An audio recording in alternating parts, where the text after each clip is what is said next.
première chose, je vais faire une petite introduction quand même.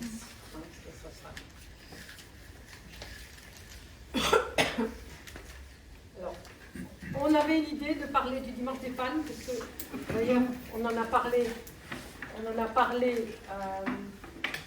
à l'homélie, puisque nous avons encore 2 semaines.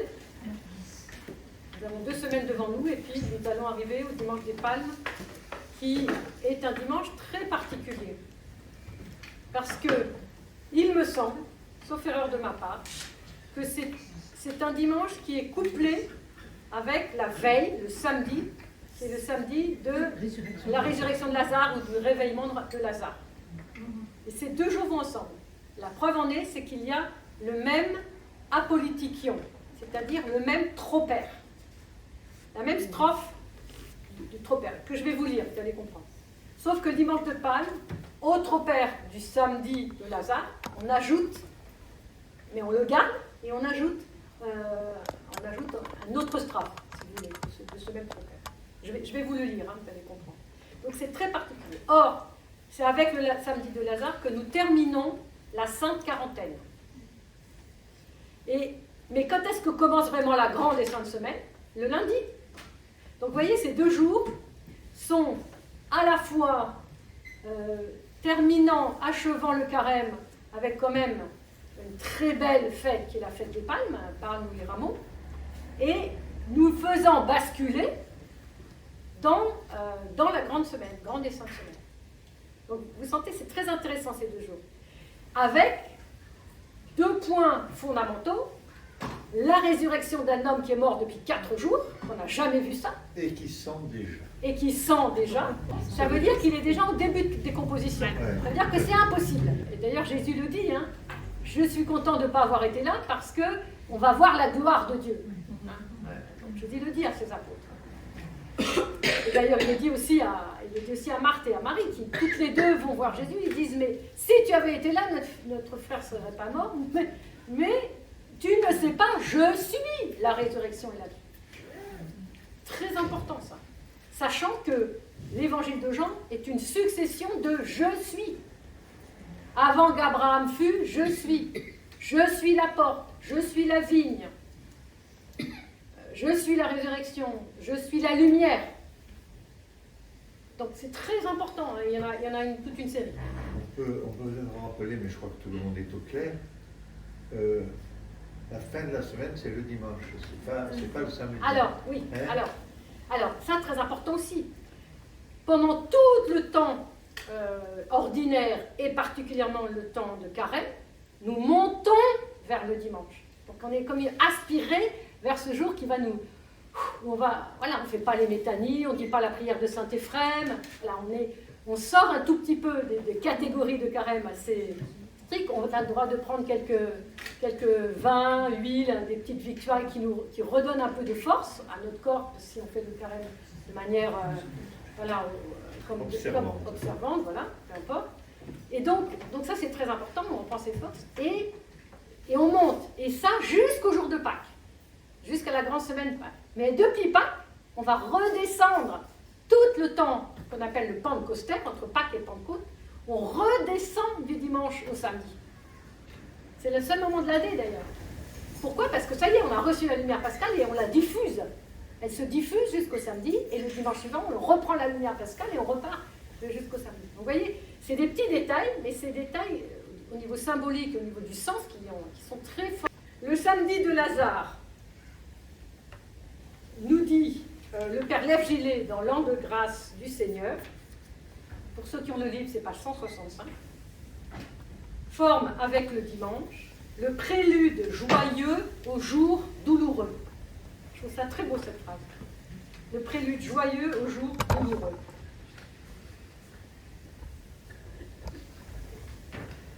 Et effectivement, le vendredi, donc l'office liturgique, comme je viens de vous dire, nous a fait chanter « Ayant achevé la course des 40 jours », nous disons « Réjouis-toi, ville de Béthanie ».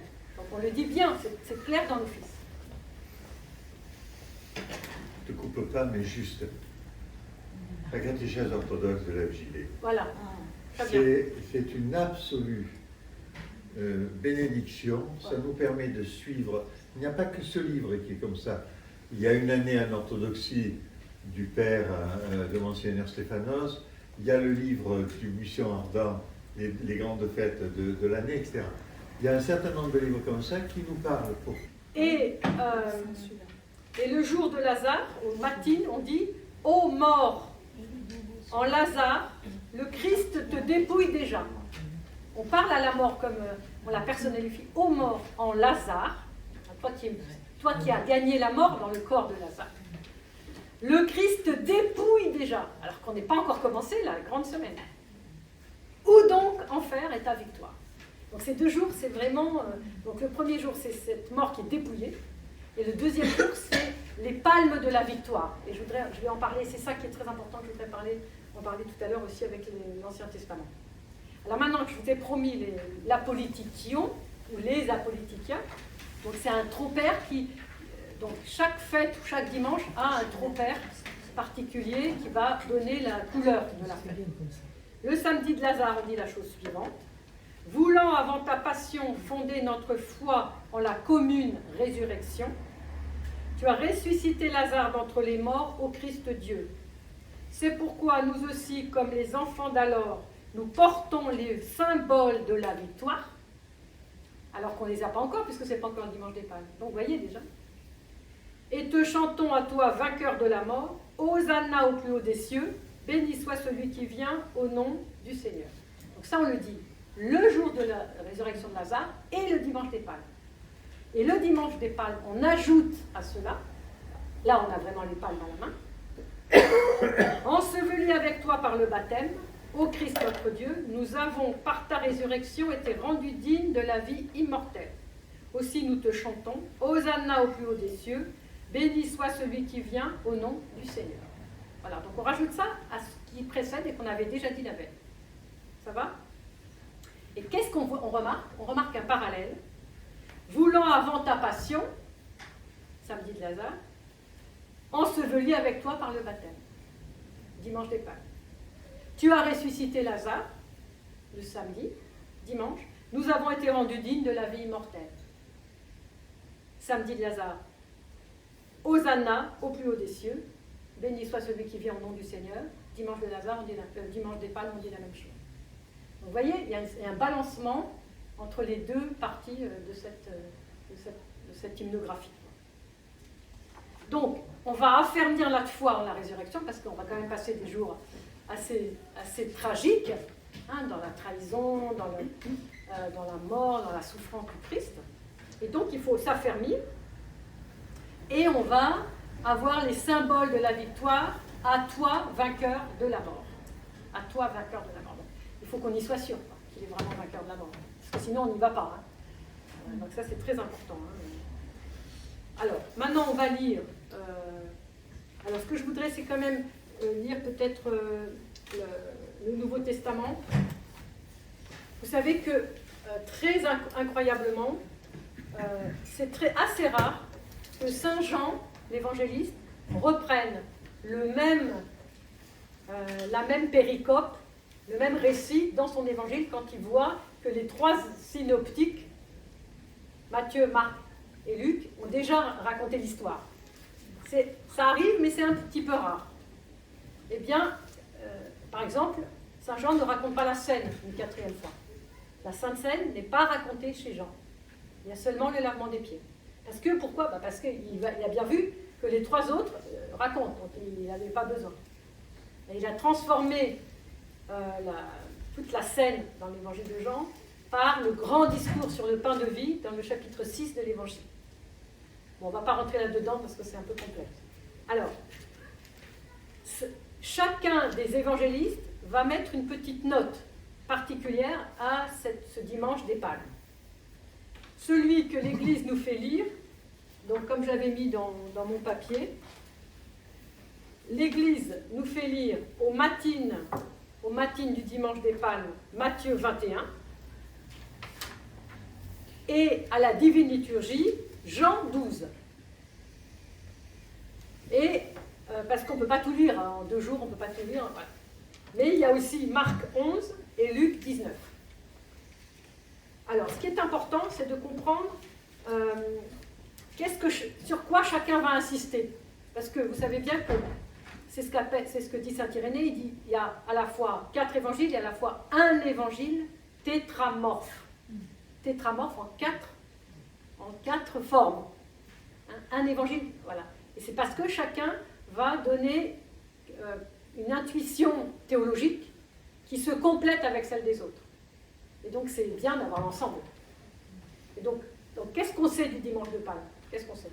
Le Christ arrive, il est sur un âne, le petit d'une ânesse. Et il entre à Jérusalem. Qu'est-ce qui se passe? Les enfants, voilà, il est acclamé, il y a les enfants, et puis qu'est-ce qui se passe autour de lui? C'est à leur manteau et... Voilà, en étant les manteaux, il coupe des branches, et les branches à la main, ils acclament Hosanna au fils de David. Ok. Alors, est-ce que tout le monde dit par exemple, est-ce que les 4 disent Hosanna au fils de David? Voilà, c'est une question. D'accord? Bon.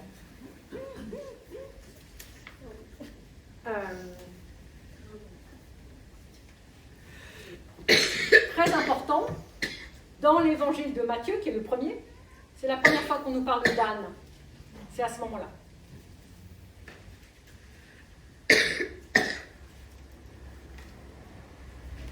Et il dit, dites, et alors Matthieu cite Zacharie. Est-ce que quelqu'un peut nous lire le Zacharie chapitre 9, verset 9? En tout cas, Matthieu, donc je vous laisse chercher. Matthieu cite un des versets de Zacharie, mais je pense que si on a le contexte de tout Zacharie, ça serait mieux. Je vous lis déjà le verset. Dites, donc, pourquoi est-ce que Jésus monte sur un âne? C'est pour que s'accomplisse l'Écriture, et vous savez que Matthieu est très fort pour expliquer l'accomplissement des Écritures. Il y a au moins une dizaine de fois pour que les Écritures soient accomplies. Pourquoi? Parce que chez les prophètes, on annonce un Messie qui est monté sur un âne ou un ânon. Dites à la fille de Sion, voici que ton roi vient à toi, humble et monté sur une ânesse et sur un ânon, le petit d'une bête de somme. Alors maintenant, ce que je voudrais, c'est lire qu'on lise Zacharie. Tressaille, belle. 9-9. Réjouis-toi. Exulte de toutes tes forces, fille de Sion. Pousse des cris de joie, fille de Jérusalem. Voici ton roi qui vient à toi. Il est juste et victorieux, pauvre et monté sur un ânon, le petit d'une ânesse. Ce roi fera disparaître d'Éphraïm les chars de guerre et de Jérusalem les chevaux de combat. Il brisera l'art de guerre, il proclamera la paix aux nations. Sa domination s'étendra d'une mer à l'autre et de l'Euphrate à l'autre bout du pays. Bon, donc c'est à peu près, on est d'accord que c'est à peu près ce que propose Matthieu. Ok. Alors, on pourrait réfléchir sur qu'est-ce que c'est la fille de Sion. Bon. Mais est-ce qu'il y a dans ce verset de Zacharie, est-ce qu'il y a une acclamation particulière avec cet ânon? Est-ce qu'on a entendu une acclamation particulière? Non. Ok. Donc, les évangélistes vont prendre chez Zacharie, mais ils vont prendre chez d'autres. Alors, vous savez que dans la Bible, est-ce que vous avez une idée de la première fois qu'apparaît l'âne dans la Bible? La première fois, au début de la Bible. La première fois. À la crèche. De la Bible. Ah, de la Bible. Des Écritures, des Saintes Écritures, du Premier Testament. C'est l'âne de Balach. Non, c'est bien avant. C'est bien avant. Dans l'Arche. Noé, non? Noé. Il n'est pas cité. Il y a sûrement des ânes, mais il n'est pas cité. L'anneau de Balaam. Bien, bien avant, c'est beaucoup plus tard. Tout le monde le sait, hein, normalement. C'est un passage extrêmement connu.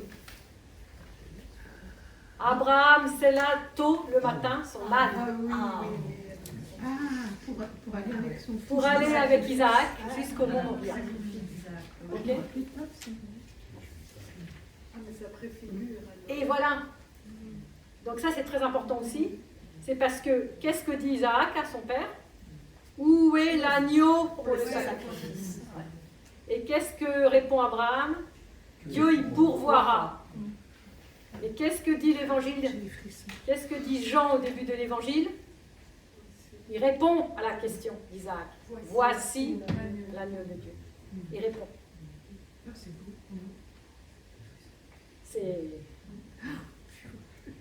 Ça veut dire aussi que Isaac, quand il porte le bois, tous les pères l'ont dit, il est une préfiguration du Christ qui jusqu'au sacrifice, la seule chose c'est qu'au terme, Isaac ne sera pas sacrifié. Mais il y a échappé de très peu, de justesse. Je crois pas. Il n'a pas échappé de justesse. Le Seigneur ne voulait pas. Enfin bon, excusez-moi. Non, enfin bon, après on peut reparler. Bon. Alors on ne va pas relire le chapitre 22, donc c'est Genèse 22, donc c'est bien avant Balaam. Balaam c'est où? Nombre. Bon, je vous laisserai chercher dans le livre des noms. Alors ce que je voulais aussi, c'est vous parler d'un petit midrash. Vous savez que j'aime beaucoup les midrash. Qu'est-ce que c'est un midrash? Midrash, c'est une interprétation rabbinique des textes de la Première Alliance. Mais quand on en connaît certains, ça nous donne pour nous un éclairage très intéressant. Et voilà ce que dit... alors il faut le prendre soit comme une parabole, soit comme un archétype. Il ne faut pas le prendre au pied de la lettre, un midrash.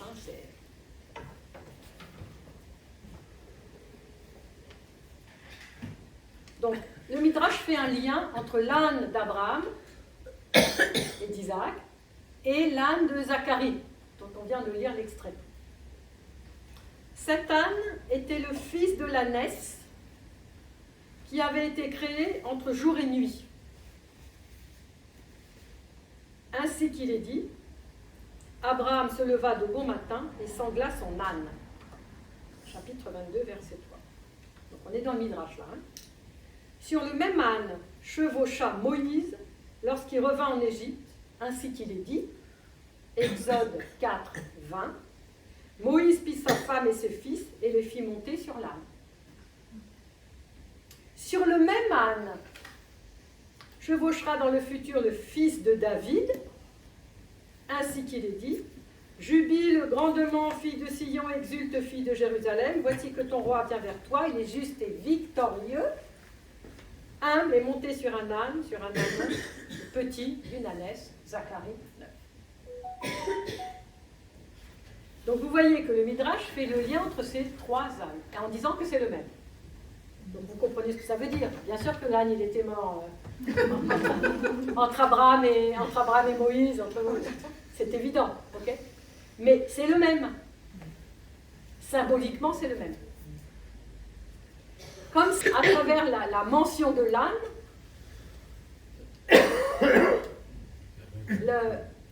l'interprétation rabbinique veut nous dire, voilà, Dieu tisse un sens au long de toute l'économie divine, depuis l'âme d'Abraham jusqu'à Zacharie, parce que Zacharie c'est quand même un des derniers prophètes. Et donc il y a des milliers d'années, enfin des centaines et des centaines d'années, même des milliers d'années qui se sont passées. Abraham, on le situe entre moins 1700, et Zacharie c'est un des derniers prophètes, c'est avant le Nouveau Testament. Donc vous voyez le temps qui s'est passé.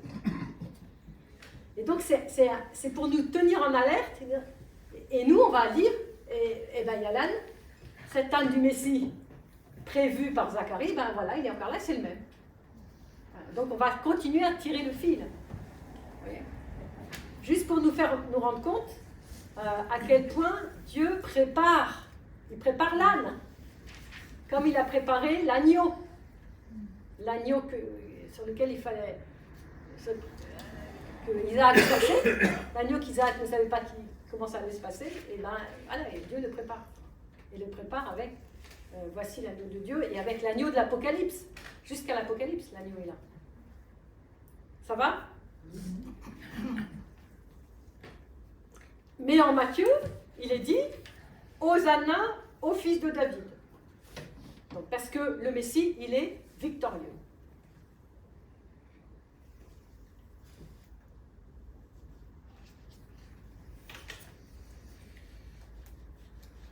Alors, il y a un protévangile qui nous raconte à quel moment on a un âne dans le Nouveau Testament en premier, en tout premier. Tu l'as dit tout à l'heure. Bah, c'est Noël. Pourquoi il y a un âne à la crèche? Alors voilà, donc on pense que Marie a fait le chemin sur l'âne. Qu'est-ce qui le dit? C'est le protévangile, donc un évangile qui n'est pas canonique. Peu importe. En tout cas, à la crèche, il est là. Ok? Et la fuite en Égypte aussi. Et la fuite en Égypte, parce que c'est le même. Par contre, dans l'évangile de Luc, il n'y a pas d'âne avant le chapitre 13. Pourquoi? Parce que lui, il parle des mages. Pardon. Je me suis en train de me mélanger. C'est Matthieu qui parle des mages. Des anges, voilà, il parle des anges qui sont dans les champs et qui chantent et qui ont et avec les moutons, etc. Donc il est sur un autre registre. Les deux allaient ensemble, hein, toujours. Il faut toujours mettre ensemble des choses qui semblent un peu différentes. Alors, et quand est-ce qu'il parle de l'âne? Il parle de l'âne au moment où il y a une controverse avec les pharisiens en disant mais vous voulez pas que je guérisse quelqu'un? Alors que si votre âne il tombe, votre bœuf ou votre âne tombe dans le puits, vous n'allez pas les chercher le jour du sabbat? Voilà, c'est là, à cette occasion, que l'âne est nommé dans l'évangile de Luc. Maintenant, allons voir le livre de l'Exode. Donc, chapitre 34, 18. Vas-y. Tu observeras la fête des azimes. Pendant 7 jours, tu mangeras des azimes comme je te l'ai ordonné, au temps fixé du mois d'Abib, car c'est au mois d'Abib que tu es sorti d'Égypte. Tout être ouvrant le sein maternel est à moi. Ainsi, de tout ton troupeau, que ce soit un premier-né mâle de ton petit ou de ton gros bétail, tu feras l'occasion d'un mémorial. Les premiers ânons mi-bas, tu les rachèteras par une tête de petit bétail, et si tu ne les rachètes pas, tu leur briseras la nuque. Tous les premiers-nés de tes fils, tu les rachèteras, et on ne se présentera pas devant toi les mains vides. Pendant 6 jours, tu travailleras, mais le 7e jour, tu chômeras. Voilà. Donc, vous voyez, d'abord, première chose, c'est lié à la fête de Pâques. C'est quand même incroyable. Donc, la mention de l'âne, c'est par rapport aux azimes. Et les azimes, c'est les 7 jours qui suivent la fête de Pessah, c'est-à-dire la Pâque juive. Ok? Donc, un premier-né d'âne, tu le rachèteras par un mouton, tu ne le rachèteras pas. Si tu ne le rachètes pas, tu lui rompras la nuque. Tout premier-né de tes fils, tu le rachèteras. Comme si l'âne et le premier-né de tes fils, ils avaient quelque chose à voir, puisqu'il faut les racheter. D'accord? Donc, on ne va pas rentrer dans les détails, mais c'est juste pour faire un écho. Après, voilà, on peut faire une étude plus spécifique sur l'âne, racheter l'âne, pourquoi on ne rachète pas l'âne. Bon. Mais c'est pour nous faire un écho. Le Christ, c'est le fils premier-né, et c'est lui qui rachètera pour tous, pour toute l'humanité. Donc, vous voyez tout le lien ici qu'on peut faire.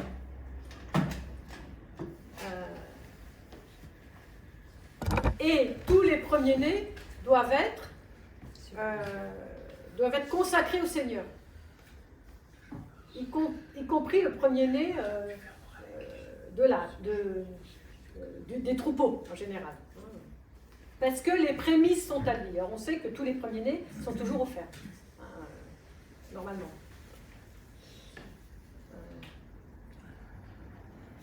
Bon, voilà. Alors ensuite, il y avait d'autres parties du Premier Testament dont j'ai parlé tout à l'heure. Est-ce qu'on peut le lire maintenant? Le roi 33, c'est ça? Le pauvre Evgeny, il n'arrive pas à lire. Je lis bien, mais je vois pas les références. C'est pas les mêmes références. Bon. Un roi, Un roi. 33, 40. Allez, on y va. Un roi, 33. Un roi 1, 33, 40. Difficile.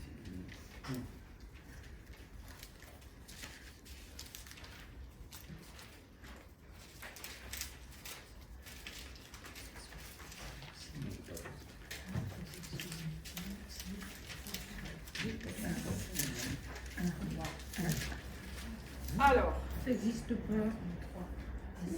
Un roi, 33, 40. alors, on y va, je vous écoute. 33, 43. Alors, il faut parler fort. 22. Quelqu'un qui a une grosse voix peut parler fort. C'est sur le même, je vois. Moi, c'est votre texte, c'est Il leur dit, prenez avec vous les serviteurs de votre maître, vous mettrez mon fils Salomon, c'est ça? Non, non, c'est pas ça. Mais c'est ça, 1,33. 1, 33, c'est ça. 1, 1, 33. Oui, Ouais. Ouais, Un c'est roi, ça. Moi, j'ai pas ça. 1, 33. 1,33. Oui, c'est ça. Ah, si, si. 1 roi 33. Oui. Et Et le celui-ci roi leur leur dit, dit- prenez avec vous les serviteurs Ouais. de votre maître. Bon, vas-y. Ok. Vas-y. Prenez avec vous les serviteurs de votre maître, vous mettrez mon fils Salomon sur ma propre mule, et vous le ferez descendre à Giron. Là, le prêtre Sadoc et le Ah, prêtre oui, d'accord. Nathan Oui. lui feront l'onction qui le sacrera roi sur Israël, tandis que vous sonnerez du corps et crierez « Vive le roi Salomon !» Vous remonterez à sa suite, et il viendra s'asseoir sur mon trône. C'est lui qui régnera à ma place. C'est lui que j'institue comme chef sur Israël et sur Juda. Voilà, merci. Donc, qu'est-ce qu'on nous dit là? Voilà. C'est une mule, c'est pas un anneau. Alors, il faudra aller voir le grec ou ou l'hébreu, vous savez, les traductions, c'est. Oui. Je pense que ça doit être un âne, parce que, ou un anon, ou une ânesse, parce que la mule. Pas tout à Non, fait. la mule, c'est un hybride entre Non, non. l'âne et le... Alors, un truc, le problème, c'est que là, on n'a pas le temps d'aller vérifier. Enfin, moi, je pourrais le faire, mais il faut aller chercher. Bon, je vérifie ou le grec ou l'hébreu, mais bon, c'est à peu près sûr que. En tout cas, ce qui est important, c'est de garder l'idée. C'est-à-dire, le roi, il est intronisé. Le roi, Salomon, le grand roi. Il y a deux grands rois d'Israël, c'est David et Salomon. Pour être intronisé, on le met sur une mule et il va prendre possession de son trône. C'est son intronisation, si vous voulez. La Tob traduit que la mule est la monture royale de David. Voilà. Donc ça annonce Jésus. Voilà, c'est ça. Il a la lignée de David. Voilà, c'est ça. La mule papale. C'est la mule papale.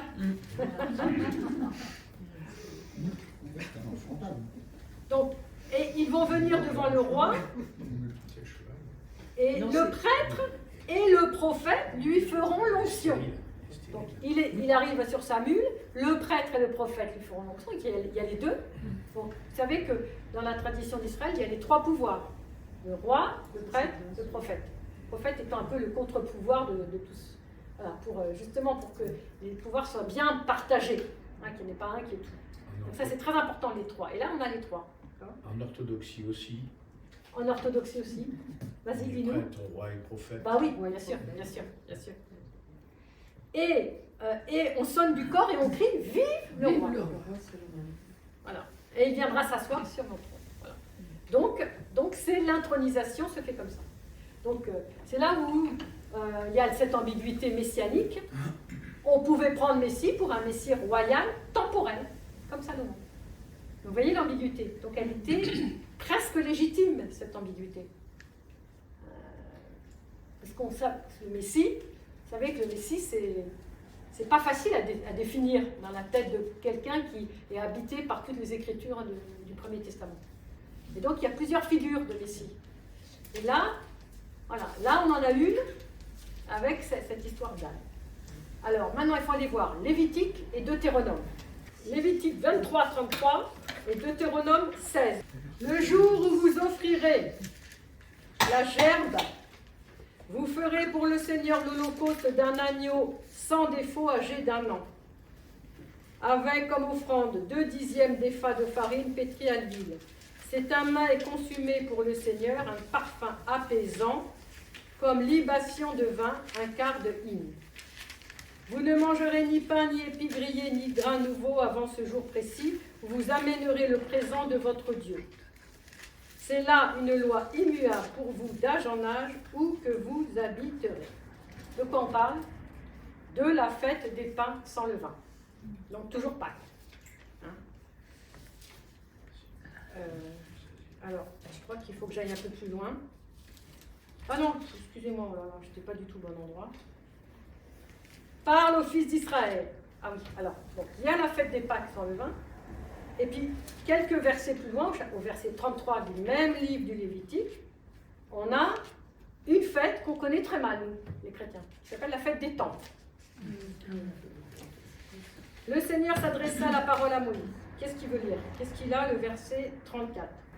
Le Seigneur adressa la parole à Moïse. Parle aux fils d'Israël. Le 15 de ce 7e mois, c'est la fête des tentes qui dure 7 jours en l'honneur du Seigneur. Le premier jour, on tiendra une réunion sacrée. Vous ne ferez aucun travail pénible. Chacun des 7 jours, vous présenterez un mets consumé au Seigneur. Le 8e jour, vous tiendrez une réunion sacrée et vous présenterez un mets consumé au Seigneur. C'est la clôture de la fête. Vous ne ferez aucun travail pénible. Je continue. Voilà les fêtes solennelles du Seigneur où vous devez convoquer des réunions sacrées pour présenter au Seigneur en mets consumé un holocauste ou une offrande, un sacrifice de paix ou des libations, selon le rituel propre à chaque jour. Verset 39. En outre, le 15 du 7e mois, après avoir récolté les produits de la terre, vous irez en pèlerinage fêter le Seigneur pendant 7 jours. Le premier jour sera jour de repos, le 8e jour sera jour de repos. Le premier jour, vous vous munirez de beaux fruits, de feuilles de palmier, de rameaux d'arbres touffus ou de saules des torrents, et vous serez dans la joie pendant 7 jours devant le Seigneur votre Dieu. Vous ferez ce pèlerinage pour fêter le Seigneur.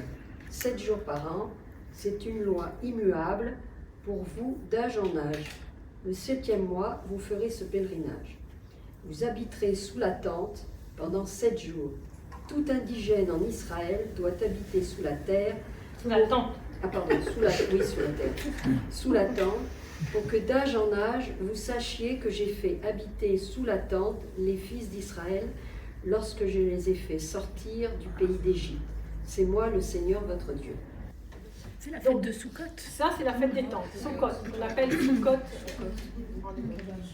Et qu'est-ce qui se passe lors de cette fête? Vous l'avez vu vous-même. On coupe des branches et on célèbre le Seigneur pendant 7 jours. 7 jours. Okay.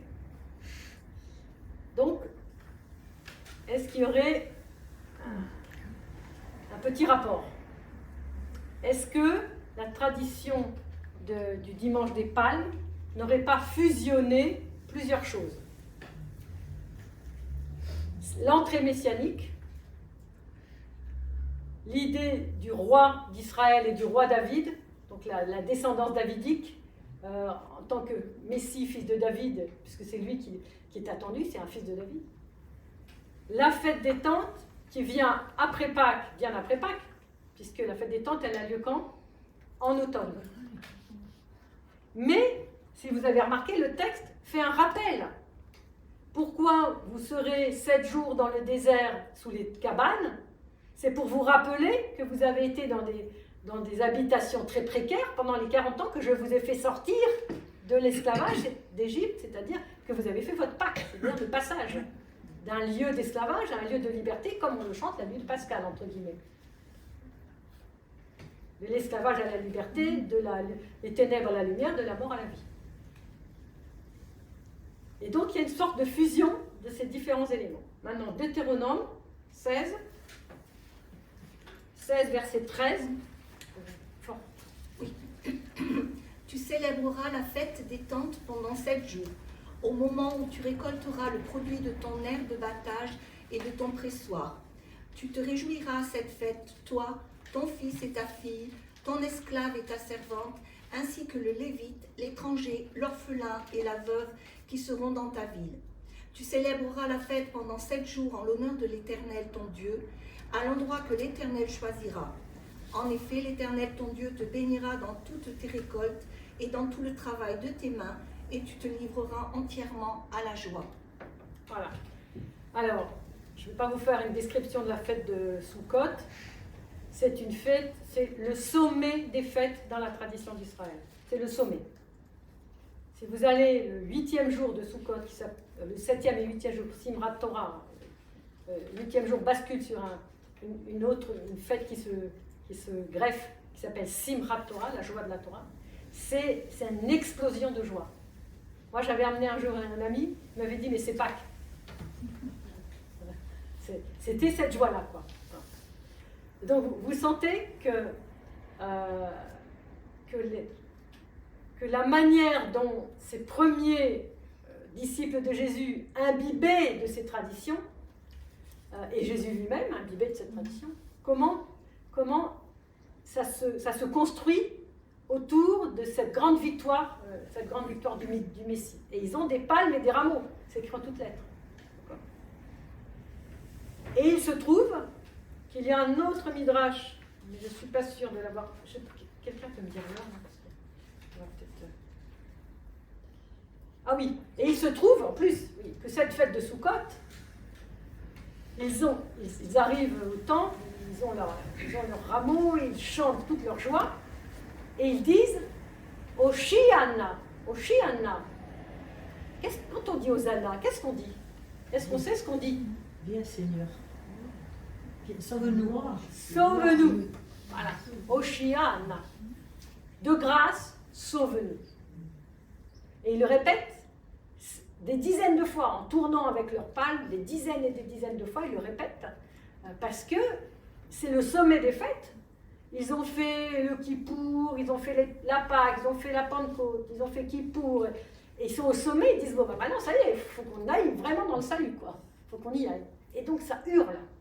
Il faut aller une fois, hein. C'est spectaculaire, quoi. Surtout là-bas, à Jérusalem, au temple. Et ils brandissent. Ils brandissent comme ça, Hoshiana, Hoshiana. Pourquoi nous, on a repris ce mot, Hosanna, qu'on ne comprend même pas? Donc, première chose, maintenant vous le comprenez, donc dites-le à tous ceux que vous connaissez. Hosanna, ça veut dire sauve-nous. De grâce. Na, c'est de grâce. S'il te plaît, je t'en supplie. Une supplication. D'accord? Ça, c'est très important. Et ils le font avec ces palmes. Et ces palmes, c'est quoi? C'est les palmes de la victoire.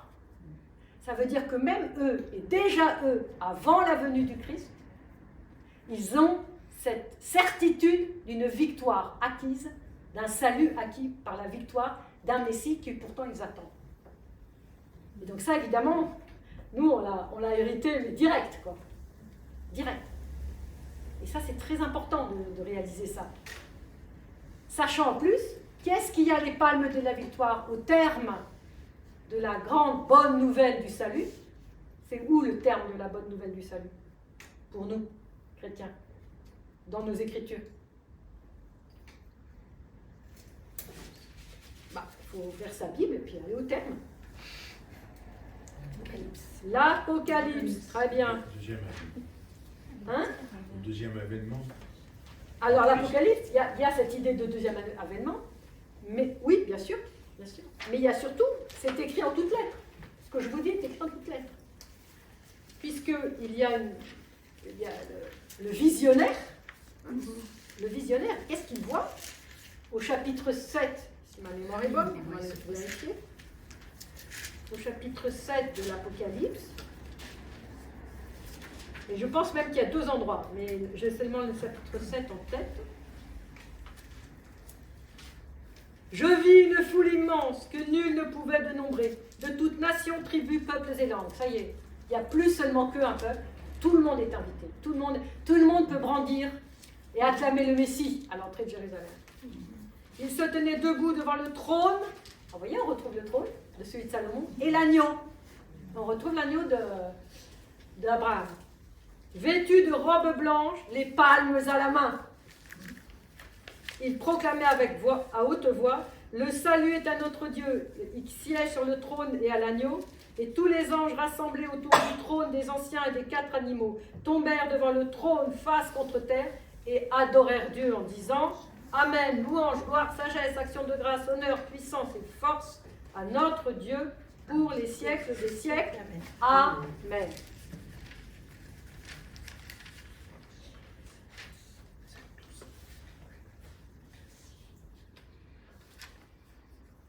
Or, cette fête de Sukkot, c'est la fête la plus universelle du judaïsme. puisque pendant les 7 jours, ils vont offrir au sacrifice des holocaustes pour toutes les nations de la terre. Donc on est bien là dans une ouverture complète. Et vous savez que pendant les 7 jours de Soukhot, ils font des cabanes, puisqu'ils se rappellent le désert, et ils invitent chaque jour un invité. Alors je n'ai pas tous les invités en tête, mais il y a Abraham, Isaac, Jacob, Joseph, non, Il n'y a pas Élie. il ne semble pas. Il ne semble pas. En tout cas, il y a David. David et Salomon, je crois. Voilà, il m'en manque un ou deux, mais... non, et le dernier, c'est David. Justement, le dernier, c'est David. À moins que j'ai là le... Je me souviens jamais très très bien. Est-ce que je les ai notés? Non, je ne peux pas noter. Et ce dernier jour de Soukhot, avant Simrat Torah, donc le jour qu'on appelle le jour... Ce jour-là, il s'appelle le jour du grand Hoshana, Hoshana Rabbah, parce qu'ils hurlent encore plus, les Hosanna. Ils sont... C'est vraiment... Ils sont... Hein, et qu'est-ce qu'ils disent? Ils demandent la venue du Messie. Ils demandent la venue du Messie. Donc, ça ne pouvait pas tomber plus à pic pour nous à la veille de la grande et sainte semaine. Parce que non seulement nous, on est heureux d'accueillir le Messie, on est heureux parce qu'on a les pannes de la victoire que nous prédit déjà le visionnaire de l'Apocalypse. Donc on est sûr de cette victoire, hérité de cette certitude qui nous a dépassés avant nous, qui sont celles de nos frères. Et en plus, même si on sait qu'on va traverser cette très douloureuse passion, la victoire est liée à la fin de la semaine, elle est liée à la fin des 7 jours.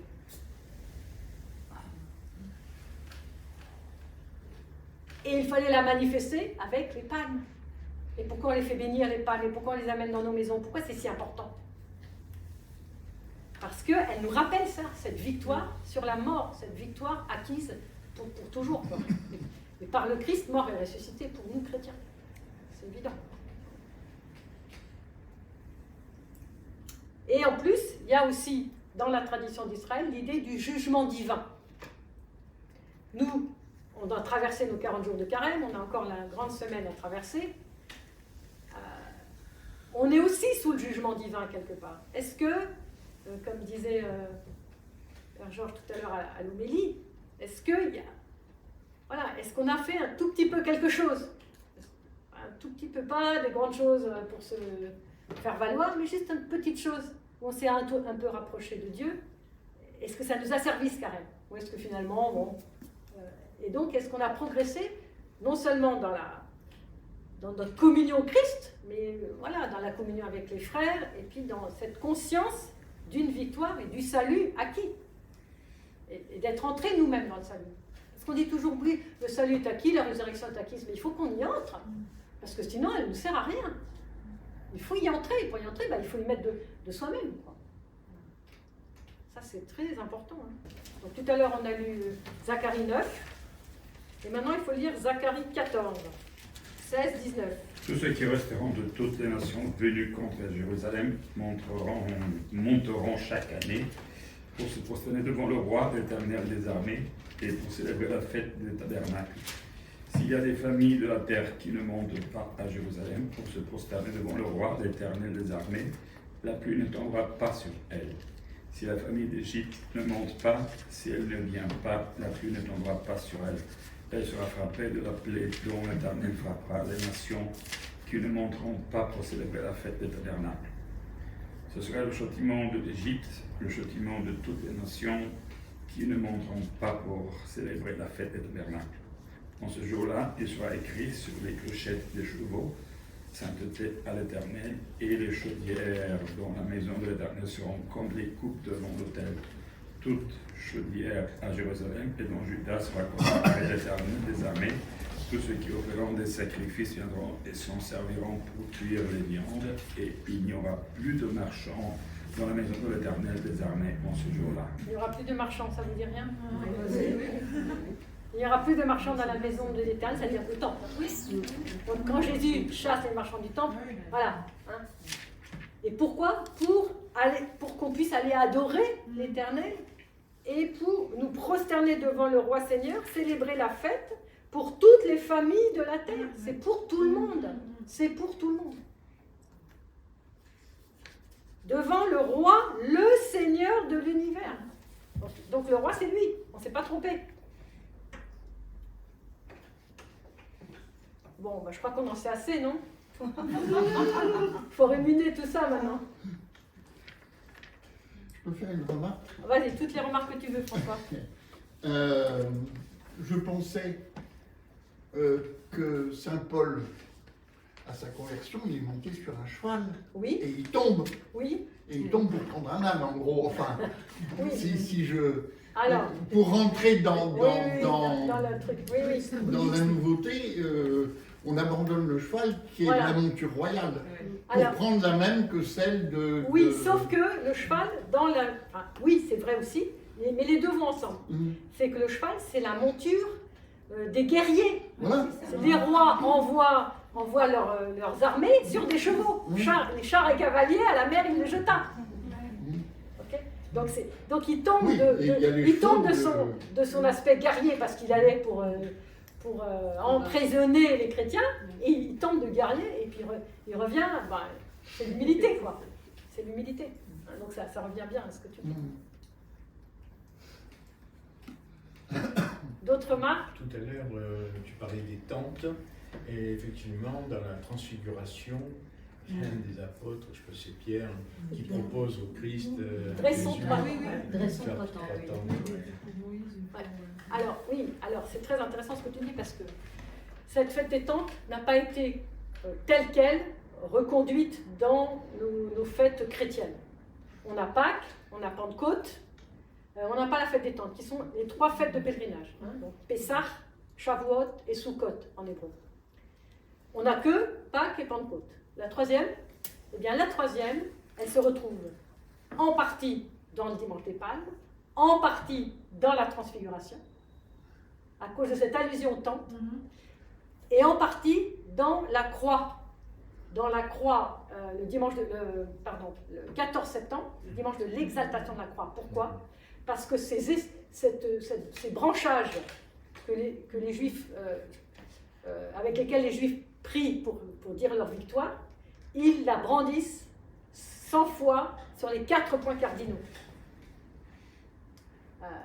Et ils ont des branchages très particuliers. Enfin bon, je ne vais pas rentrer dans le détail pour expliquer. C'est ce qu'on appelle le loulav. Mais quand vous voyez, je vous ai envoyé les photos, pour ceux qui ont quand vous regardez comment ils brandissent ça, vous vous dites, mais c'est incroyable. C'est à la fois la croix, les palmes, enfin vous y retrouvez quoi. Il y a le dimanche du pardon aussi. Et le dimanche du pardon qui peut être un rappel du Kippour. Ouais, ouais. Voilà. Donc, il y a des petits éléments comme ça qui ont été dispersés dans plusieurs de nos fêtes. Et alors, quand on connaît bien les fêtes juives, d'abord, on comprend beaucoup mieux Saint Jean, parce que Saint Jean, tout l'évangile de Jean s'inscrit sur un fond de fêtes juives. Et d'ailleurs, le chapitre 7 de l'évangile de Jean, quand Jésus dit au milieu de la fête, Jésus crie celui qui a soif, qui vient à moi, qu'il boive, et de son sein jaillira des fleuves. Eh bien, c'est la fête de Sukkot. Parce qu'à Sukkot, il y a aussi un élément dont on n'a pas parlé, parce qu'il ne fait pas partie, en tout cas, il ne fait pas écho au dimanche des Palmes, qui est une libation d'eau. On verse de l'eau en avant, l'eau étant la vie, l'eau étant la fécondité, etc., hein, sur l'autel. Et puis le baptême, bien sûr. Mais voilà, on n'en a pas parlé parce que voilà, on s'est concentré sur les palmes. Est-ce que tu pourrais donner une traduction en hébreu de Anne, du mot Anne? Anna? Anne, du mot Anne. Anne, le L'âne. prénom? L'âne. L'âne. Ramor. Ramor. Alors en hébreu, l'âne se dit Ramor. Ramor, c'est la même racine que Chomer. Et Chomer, c'est quoi? C'est la matière. C'est la matière. C'est-à-dire, c'est tout ce qui est la matérialité. C'est-à-dire, c'est le socle dans lequel on est tous faits de Chomer, d'une matière qui est d'autres matières corporelles. Et puis, et pourquoi c'est très important? C'est parce que quand le Christ il chevauche l'âne, il chevauche la matérialité du monde. Et nous, qu'est-ce qu'on dit? On dit pas que la matière, elle est mauvaise. On dit que la matière, elle vient. Dieu vient y inscrire sa lumière. C'est à partir à partir du ciel que descend cette lumière jusque dans la matière pour que tout soit dans la rédemption, et le corps, et l'âme, et l'esprit. Donc ça, c'est très important. Il n'y a qu'une lettre? Non, Hamor, il y a 3 lettres, il y a toujours... C'est les racines, en hébreu, c'est Hamor. Hamor. Chet, Mem, Resh. Hamor ou Homer.